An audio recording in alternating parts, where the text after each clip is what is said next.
Blue, blue, blue, just how you do. Yes, blue, blue, just how you do.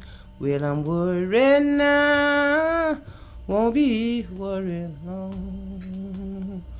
Well, I'm worried now, I won't be worried long. Yeah, worried now, won't be worried long. Blue, blue, tell me how you do. Yeah, blue, blue, tell me how you do. Well, I'm worried now, won't be worried long. Well, I'm worried right now, I won't be worried long. Yes, I'm worried right now, I won't be worried long. And I'm worried now, won't be worried long. Pig flesh, the essence of pig flesh, finds its most full expression, I think, by being cured. You can cure every part of the pig. There's nothing that's off limits that you're not supposed to cure. It is all to be salted. Come on, Gary. We need to get a shot of your beautifulness.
The times were hard, and Ebenezer was not a rich man.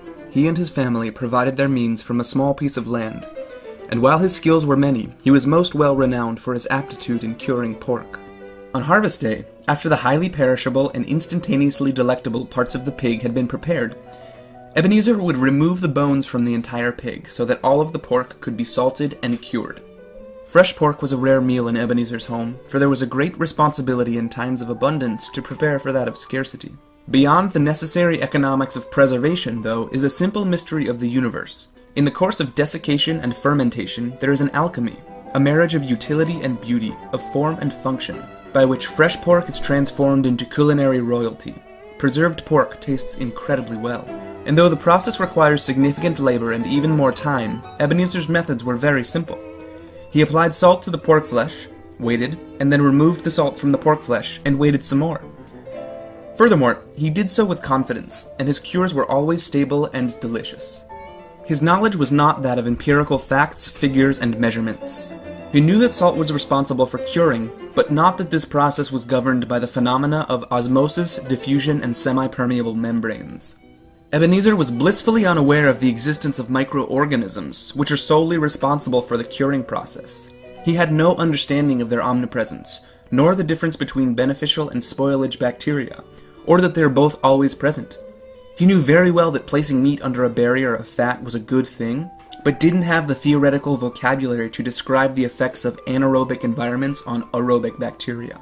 He knew that healthful pigs yielded good cures, but not that those in poor health carry a higher risk of spoilage and pathogenic bacterial contamination. Ebenezer knew fully well that his cures would turn out well being hung in his cellar, but was unaware of the fact that, as is the case with every natural process on Earth, that genetic diversity is paramount in maintaining a healthful curing environment. Ebenezer preserved based on his senses. If a prosciutto smelled like vomit or looked like a pile of dinosaur turds, he wouldn't eat it. He trusted himself to make that evaluation. It could be said that these very human qualities of sensibility and consideration are imperative elements in the process of curing pork with excellence. As it turns out, it's extremely difficult to scale and monetize something so intangible, implicit, and immeasurable as sensibility, which, when things began to change, was eliminated entirely from the process of curing pork. Sensibility and consideration were replaced with facts, figures, and precise measurements. This contemporary commercial process is based upon subjective scientific causalities, presented to the public with a poorly contextualized, industrially fabricated, and federally disseminated rhetoric of fear, in which Wentworth was deeply entrenched as he stood horrified and paralytic, weighing his options.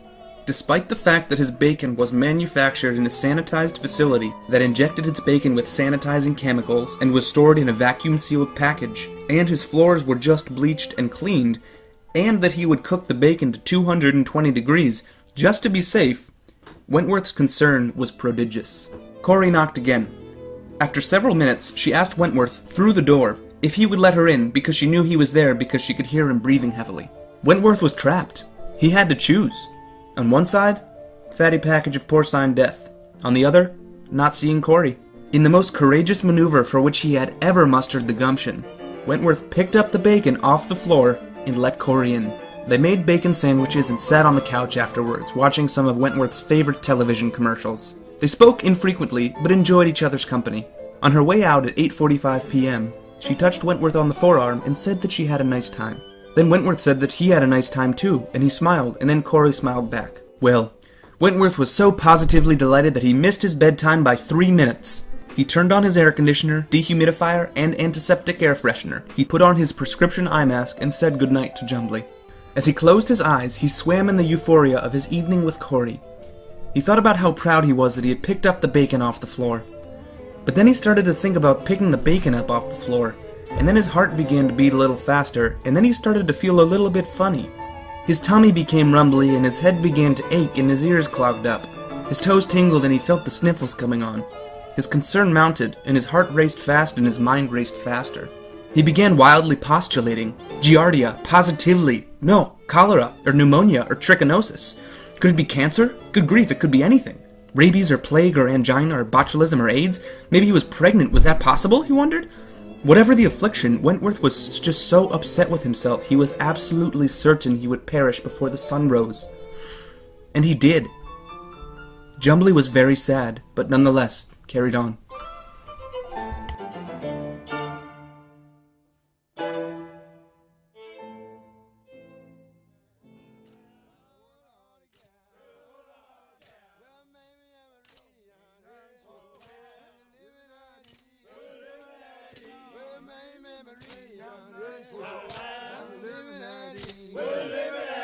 Well, I'm on Farmrun, God, gotta work on leave. Well, I'm on Farmrun, God, gotta work on leave. Well, I'm gonna holler like a pound of good squaw. Well, I'm gonna holler like a pound of good squaw. Well, I call out bird, I'm from the women walk. I call out bird, I'm from the women walk. God, oh, man, oh, Lord, God. Well, oh, man, oh, Lord, God. Well, look over yonder, boy, the sun done gone.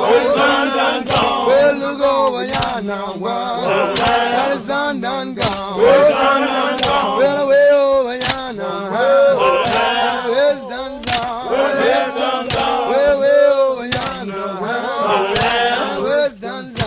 Right, oh, man, oh, yeah, hold on again. Well, oh, man, hold on again. While they are simple, they do take time, and it is much easier just to freeze your meat. And I think if I step back, I realize it's actually the work that I like. It is such a joy and a pleasure to stretch yourself, to excel at husbandry and managing your own resources. Taking a few steps back on the bacon chain, from the pre-sliced shrink-wrapped bacon to the whole belly hanging in your kitchen. It requires more of you, and therefore you produce more, and you do things that you didn't know you were capable of. And suddenly you may become an incredible cook because you have a whole belly of pig hanging in your kitchen.